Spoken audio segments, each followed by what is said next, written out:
mainit-init na chismis, marites, tinanong ang matini idol. Hindi ba sumasagi sa isip mo na kaya mo naman na mag-isa?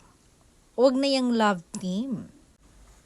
Agad niyang sinagot, no, hindi kailanman sumagi sa isip ko yan. Masaya ako sa love team na ito dahil ang minamahal kong babae ay siya ang partner ko, ang real life partner ko.